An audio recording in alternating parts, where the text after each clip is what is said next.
Good morning, friends. Happy Valentine's Day, and welcome to the first day of Manga Love. So this is the Manga Love Readathon. I did 3 rounds last year. I did a Valentine's Day one, I did one for my birthday, and then I did one in the fall and called that Fall into Manga Love. So this is just an excuse to read a bunch of manga. This time we're focusing on recommendations to you. So I think it's just going to be really fun. I'm really excited about... Sorry, just scoot you a little closer. About everything going on, and I'm so excited to just sit and read manga for a few days. I've been focusing a lot more on reading prose so far this year, so I haven't read as much manga as I'd like to. So this is an excuse to catch up on some of the titles that I've owned for a minute, but have not had a chance to get to yet. So let's go ahead and dive right in. I snuck a volume in last night, so I'm just going to talk about it here because it's Beyond the Clouds, Volume 1. This is a brand new manga series that's just released on Tuesday here in the US, and this is definitely a Ghibli meets Final Fantasy kind of situation as it's pitched. And in this, we're following a young boy named Theo, and Theo loves books, and he wants nothing more than to live in a fantastical world. And reality hits him pretty hard in the face, and he is really sad by that prospect. But one day, while he's stumbling around in a junkyard, he sees these feathers sticking out, and he's like, oh, that's a rarity. So he goes to pick it up, and he finds blood, but he finds this little girl who has lost a wing, and he knows how rare that is, and so he kind of covers her up and takes her home because he wants, 1, to help her heal, and 2, to help rebuild her a wing. And he thought she was going to be this mythical creature, but she's just a little girl and reacts just like a little girl would. And so that really kind of humbles him, and he wants to take care of her. And it is too pure for words. It feels a little steampunky, which I'm here for. And it's very industrialized. And Theo lives with not only humans, but a race of cat people. I don't know the specifics as to why on any of that. That's not really revealed in this first volume, other than just that they're there. And so he works for a big cat man, and one of his friends is one of the cat people. And it's just too pure for words. Like, it is one of the most pure volumes of manga I've ever read, and I just love it so much. And there is a slight dark undertone to our little angel girl. There's a moment where she's pushed too hard, and she exhibits some things that are darker than anyone expects. But all in all, this is so cute and so beautiful. I mean, the art, oh my gosh, it is so amazing. And I believe this is by a French mangaka rather than a Japanese mangaka, which makes it a little rare as well. But this is so sweet. I love the story that's getting told, so definitely pick up Beyond the Clouds. So now that I've done that little go by Beyond the Clouds pitch, let's talk about the things I want to read this morning. So I've got 2 of the new volumes that I mentioned I would be reading. That's My Androgynous Boyfriend and A Man and His Cat. I am just too excited to read these. I can't wait. So yes, they're my newest ones, but they're still very high priority for me because I'm in love. But the other thing I'm going to focus on this morning is the first 2 omnibuses of 20th Century Boys. A lot of the guys in the community have been hounding me for a long time to try this one. Lindsay gifted these to me at Christmas time, and so I'm going to go ahead and dive into these as well. So what I might do is like an omnibus, then one of these, and then the other omnibus and one of these. And I think that's kind of how I'm going to go this morning. It's like 8:15 so far this morning, so it's still early. I've got plenty of time, and this is day 1, so I think it's a good day to try to tackle the omnibuses while I'm still strong and excited. So that's going to be the plan there. Regardless of how I feel about this omnibus, I am still going to read this one, because I've heard this one's kind of a slow burn in the beginning, and it can be confusing. So that's why I've committed to reading both of them, no matter how I feel at the end of this one.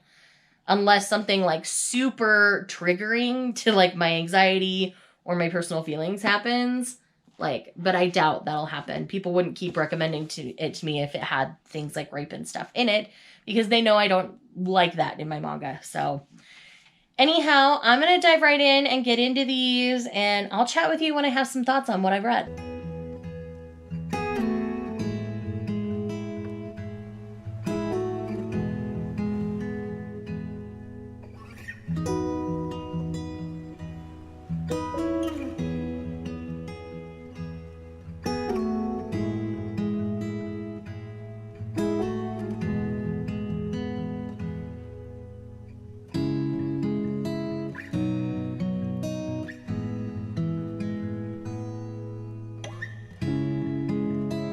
So I've made it through the first perfect edition of 20th Century Boys, and it's a little bit confusing right now, and I know a lot of that's just to create an air of mystery. So essentially what's going on in this series is there's a group of young boys who kind of form like a secret society kind of thing, and they make all these wild plans as kids do.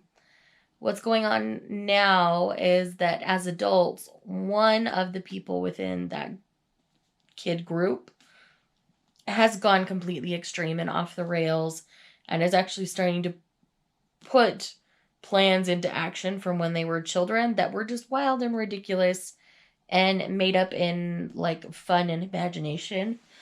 But they just happen to be a little bit on the sinister side. And so this one who's gone extreme has now formed this cult and is killing people. And so it's up to Kenji on the front here and his friends to kind of save the world, essentially, because this cult leader is planning on ending the world in 2000. Because this is an older series. So that was kind of the premise for the whole thing. The art is great. I really like the art, but the story is a bit confusing. I feel like it jumps around a little too much and not clearly enough, because you're dealing with both timelines, well, 3 multiple timelines within the same chapter at times, and it's a little much. So I wish it would like spend a chapter in a flashback, and then in the next chapter it would jump back to the present rather than flip-flopping back and forth in the middle, because that makes it a little hard to follow. I was doing okay by the end, so I don't know if the flip-flops got less or I just understood what Urasawa was doing better. I'm not 100% sure. But this is a little bit intense, and it ended in kind of an intense place. So I'm going to pick up one of my fluffy ones here and then jump into the next omnibus. Okay, so I just finished my androgynous boyfriend, and this is so stinking cute. I love the discussion that's happening within this. I mean, we've got Wako's our business gal, and then I want to say Meguru is his name. Meguru is this androgynous man, and Meguru gets mistaken for a woman all the time because Meguru's so pretty. Meguru is also a model and wants to be pretty just for Wako. And they kind of explain why that is for Meguru. And it's so sweet and precious. And it's just slice of life. It's little glimpses of their life. Because Meguru's a model, he gets mistaken for being paired with somebody else. And so there's some stuff with that as well. It's just so cute. The art is stunning. And let's see. I mean, come on. It's so pretty. Anyways, I really like this. I think it's super adorable, and I'm fully invested in this series because I think it does a really good about addressing the fact that someone can, you know, dress or behave a little more like feminine to the general populace, but still be themselves and stuff. Like, just the whole dynamic between them is super cute. I really like their relationship. They both feel treasured and precious within the relationship, and it's just handled in a very healthy way. So I'm on board. I'm so excited that this series is coming to the US, and it's beautiful. I highly recommend this series. in general. Like, it's not... I was never uncomfortable reading any of it. Like, it's just so sweet, so cute. I love it. So, next up, I'm going to dive back into more 20th Century Boys. Hey, friends. So, I just finished 20th Century Boys Volume 2. And this is a little too Secret Society-y for my personal taste. So, it's fine, and I can appreciate the work that it is. But I don't think this is the Urasawa work for me.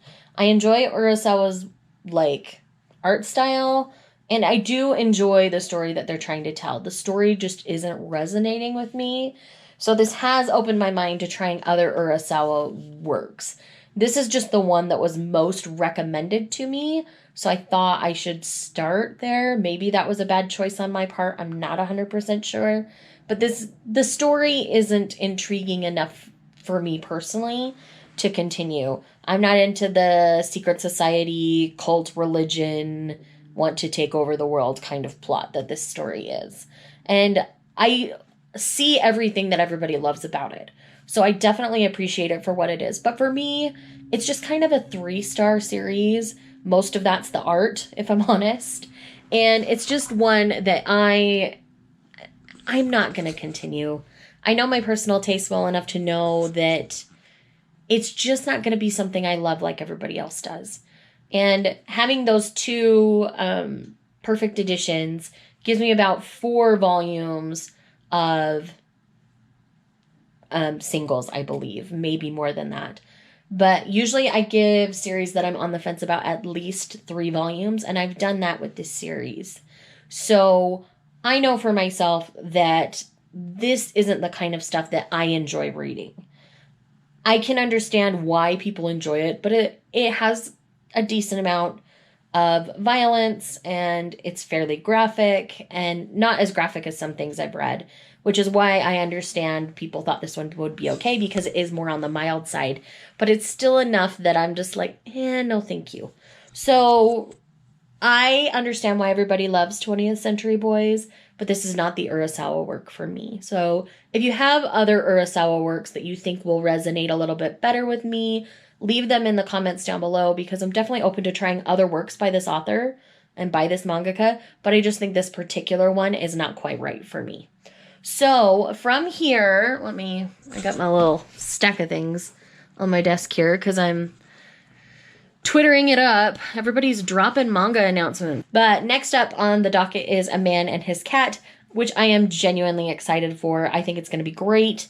And I just love this little chubby cat. It's giving me life, and I need to know more about this chubby cat. Okay, friends, so it's a little bit before noon, and I just finished A Man and His Cat Volume 1. And oh my heart, I almost cried like 6 times reading this little short volume. This cat manga is giving me life. This little chubby cat is one of the most lovable things ever, and I love the owner, and he's such a sad and tragic soul looking for companionship with this cat. It is to die for. It is so sweet. It is so cute. Anybody could pick this up and love it, even if you're not necessarily a cat lover. Any animal lover could really find appreciation in the relationship between our Fukumaru is the name of the cat, and Kanada or Kanda is the name of the owner. But it is so sweet. It is so cute. I love the art.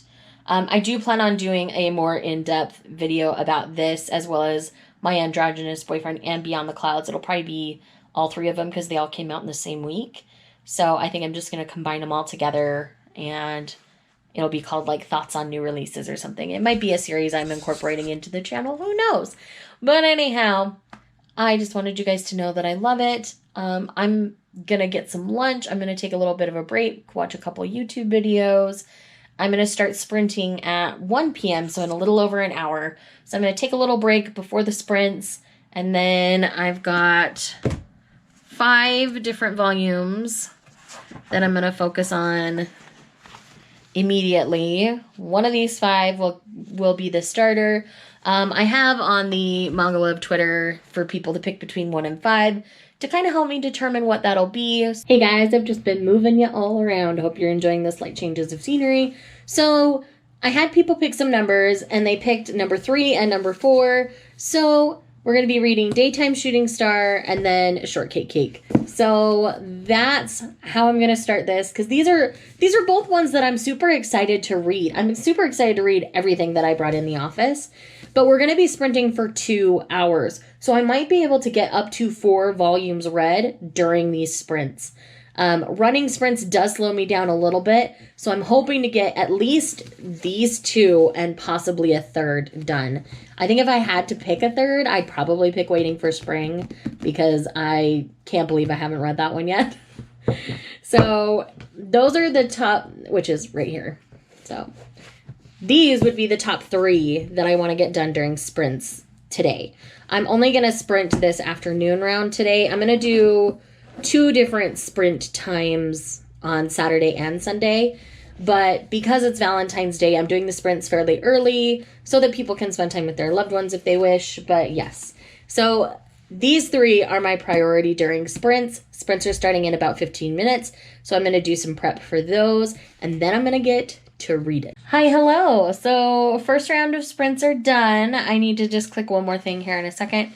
And I ended up finishing volume 4 of Daytime Shooting Star. And it feels like they're trying to push the relationship with the teacher. I'm still rooting for the classmate, which is so weird because normally I would root for the age gap. But I've done this in 2 shoujos recently. I did it with this one and I did it with Dream and Sun, where I rooted for the classmate instead of the age gap. So anyways, in this one, we have a new character introduced, and I think he's going to be an interesting character. Not directly with Suzume, but with Suzume's friend.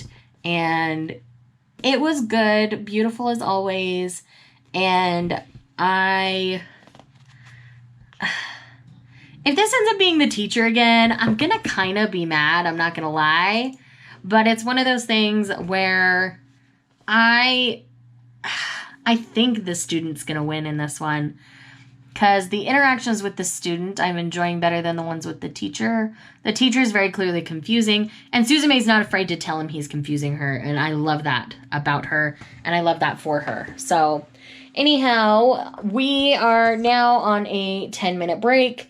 I'm going to take care of a couple of things real fast, check in on all the comments, make sure I've commented back, all those kinds of things.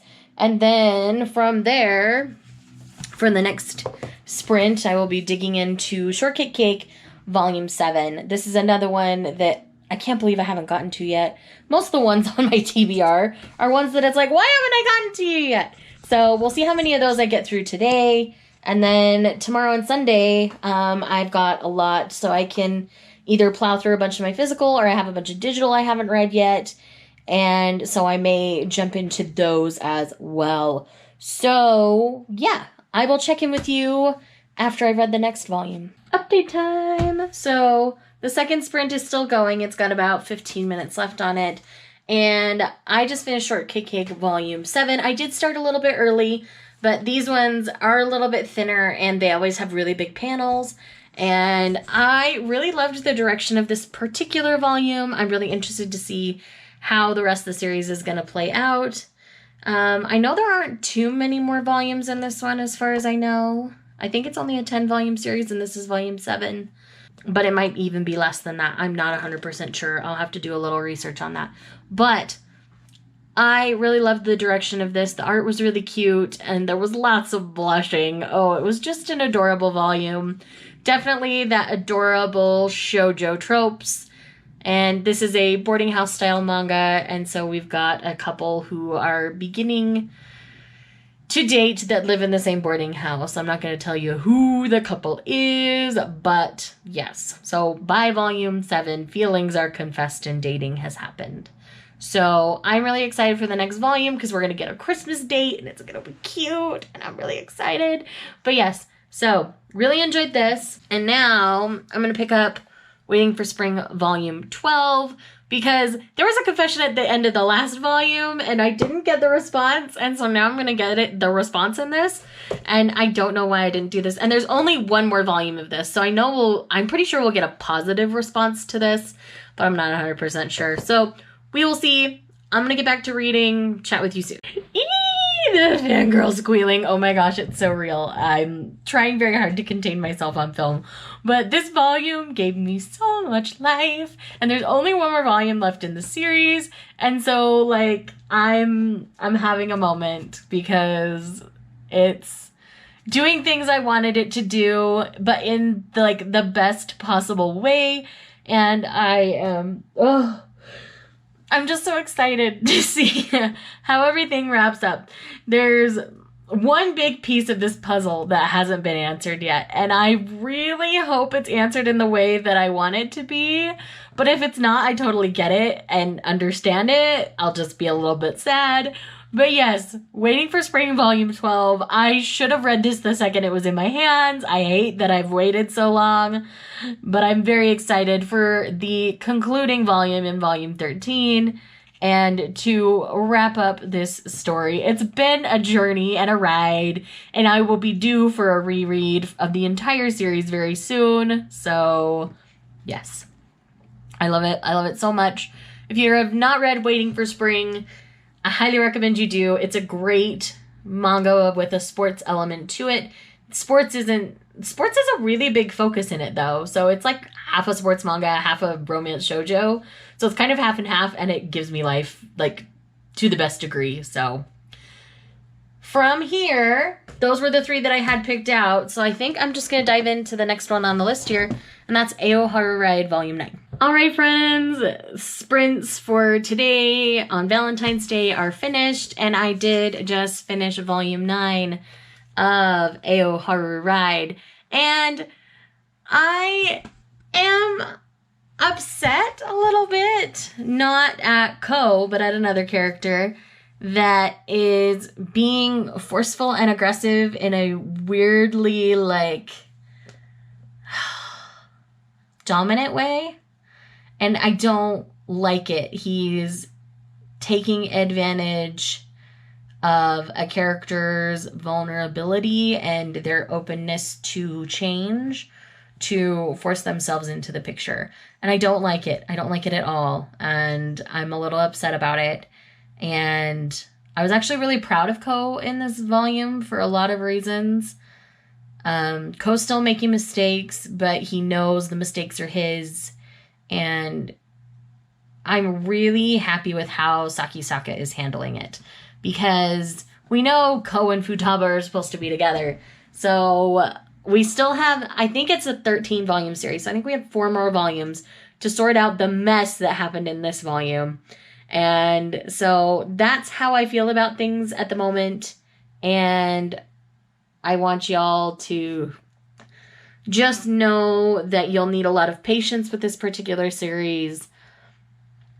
It's had its up and downs, but I still enjoy it, and the art is absolutely beautiful. So just know that. And yes. So during the 2 hours of sprinting, I read 4 volumes of manga, and I am really pleased with that. 4 volumes in 2 hours is a pretty good pace for me. That's still about a half an hour per volume, and that's kind of my average speed. I wasn't overly rushing anything. And in shoujo manga in particular, there are a lot of panels that are just big. And so the volumes go quite a bit quicker rather than something with smaller, more detailed panels. So I'm making really good progress for today. Let's pop out here real fast. So that is my current stack. Didn't love these, but I've loved pretty much everything else, which makes me really, really happy, and I'm really enjoying it. So, yes, that's the progress so far for Manga Love. Next up, I'm going to pick up Komi Can Communicates Volume 4 and 5. And then, as I make messes, this is the rest of my stack that I currently have picked out for Manga Love. So let's just kind of go through everything real fast. All right, so first up, I'm going to read these 2, Volumes 4 and 5 of Komi Can't Communicate, because this is a series I love, and I hate that I've fallen a little bit behind. So yeah, that's going to be the focus there. And then we also have Your Lie in April Volume 6, Hatsuharu Volume 10, The Young Master's Revenge Volume 1, The Complete Cheese Sweet Home Part 2, and Silver Spoon Volume 12. So I'm going to get as much of this read as I can today. I would love to be able to have a day. There's a particular contemporary series that I have all 10 volumes of. And so I would love to possibly do that on Saturday or Sunday and just read all of those. So if I can get everything else read today, that would be fantastic. As I said, it's 3 o'clock in the afternoon, so I am going to go grab me a little snack, grab me a fresh drink, and then I'm going to dive right back into reading. Okay, friends, so it's been a little bit since we've chatted, and now I have read volumes 4 and 5 of Komi Can't Communicate. I continue to really enjoy the series. I do want to see a little more of Komi and Tadano. I want that to progress a little bit further, because clearly they both have feelings for each other. They just kind of need a little nudge to move a little bit further. In these 2 volumes, we didn't get too much of Komi and Tadano, actually. We got Komi with a lot of other people in these 2 volumes. So I would love to see a little more Komi and Tadano, like, early on in the series. But I'm still invested and still enjoying it, so I do still plan to continue to collect it. You see Komi continue to deal with her anxieties and things throughout the course of the volumes, and it was really good. You're starting to get Komi speaking to other people a little more than you used to, which is good, and she still converses with Tadano a lot over the phone. I'm excited for her and Tadano to start talking more in person. And I know she's nervous because she likes him and she's afraid of, like, doing the wrong thing, which is really sweet. But we're at a point now where I think that should start to progress a little more, where she starts actually using her words around him when it's just the 2 of them, kind of a thing, when she feels safe and comfortable. So, yeah, that's kind of where I'm at with the series. It's cute still. I'm still liking it. I know some people are at a point where they're about ready to drop it. I can see why. But I'm hopeful that in the next couple volumes we'll see some progress. So, okay, seriously, my heart with this volume. It was so good on so many levels. We deal with like Christmas, New Year's holiday, and then we also deal with Valentine's Day. And there was some progress between these 2 on the cover, and it was just so well done. I really loved it. It made my heart very happy. And this is just one of those series that is flying under a lot of people's radar, and I really think more people should be reading it. I love it so much. Hatsuharu is just a precious, precious series, and I really, really enjoy it, and it just, it's so good. My fangirl's coming out with this one like hardcore, just like it did with Waiting for Spring, and again, this is one, I picked it up on a whim, just because the cover looked super cute on volume 1, and I fell in love. I'm 10 volumes in. I'm still just as invested, if not more so, than I was in the first volume. So yes, it's so good, guys. Like, I can't tell you enough to pick this one up. It's so flippin' good. Okay, friends, so I just finished volume 6 of Your Lie in April. This one is always a treat to read. We're past the halfway point, so we're getting to some of the tougher points of the series, but it's going to be beautiful. I'm so excited about it. And as always with this one, the art is stunning. I don't think there's a non-spoilery panel I can show you at this point because we're so far in. But yes, the anime is stunning as always. But the manga is just special. I really enjoy the mangaka's art.